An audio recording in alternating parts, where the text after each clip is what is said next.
Hey everyone, this is Mohit. Welcome back to my channel.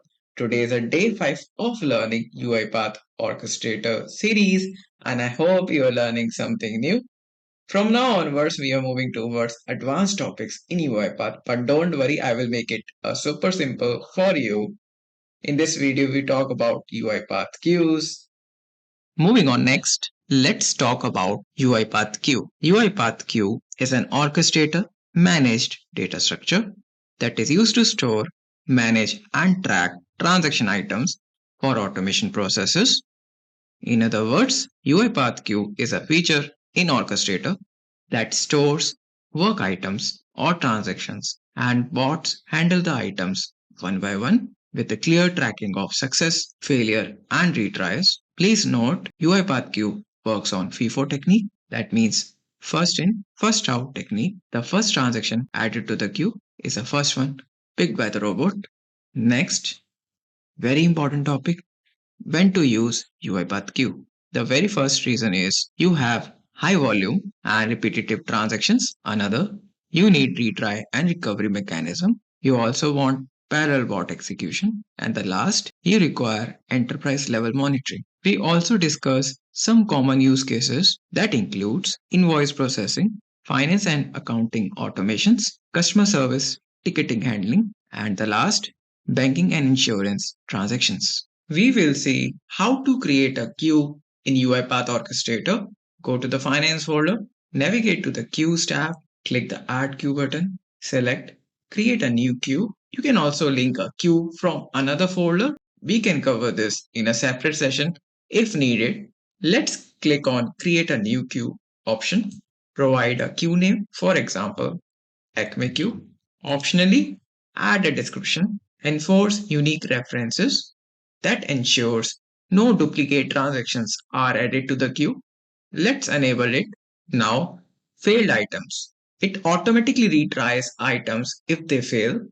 So here we provide 2, the maximum number of retries. That means the queue item can be processed up to 3 times total. That means first initial run plus 2 retries.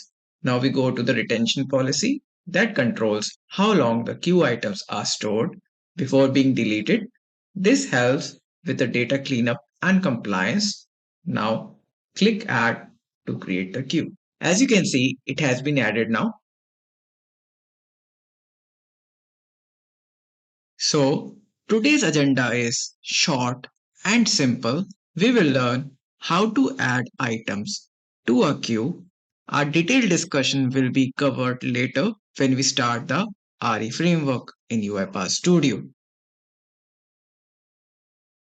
Now we will discuss the different transaction statuses you can see in the queue. Today we only look at the new status. The other statuses will be covered later when we start the RE framework in UiPath Studio.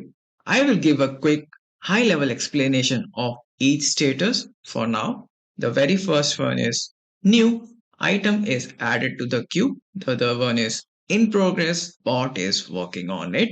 Successful, item processed without any issues. The other one is failed, bot tried but something went wrong. And the last one is abandoned, item left incomplete. Please note, if a robot picks a queue item and job doesn't finish, the orchestrator marks it as abandoned after 24 hours. Now, let's move to a quick demo.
Now, it's very important to understand the add queue item and bulk add queue items activities.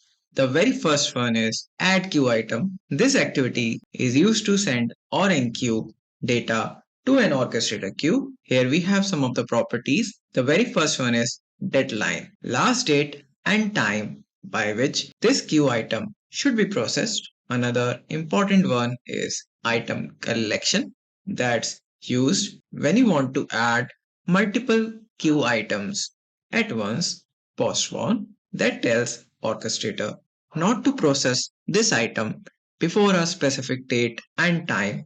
Another one is priority, that decides how important this item is. Options that includes low, normal, and high. Higher priority items are picked first by robots. Another important one is reference, that denotes unique identifier for the queue item like invoice number. And the last one is continue on error. If it is true, that means workflow continues even if adding to the queue fails. And the last, false. Workflow stops if an error occurs. It is very important to know about add queue item activity that checks and enforces unique reference. Now, let's talk about bulk add queue items activity. That means adding multiple items to an orchestrator queue in one go instead of adding them one by one. Here we have some of the properties. The very first one is commit type. Commit type that includes two types, all or nothing. The very first one, either all items are added to the queue or none are added if even one fails. Another one is partial commit, that means adds the item that succeed and skips the failed ones. Now let's move to the quick demo of the bulk add queue items activity. Moving on.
I hope you find this video helpful. Don't forget to like, share and subscribe to my channel. Your support really keeps me motivated to create more awesome videos. Thank you everyone.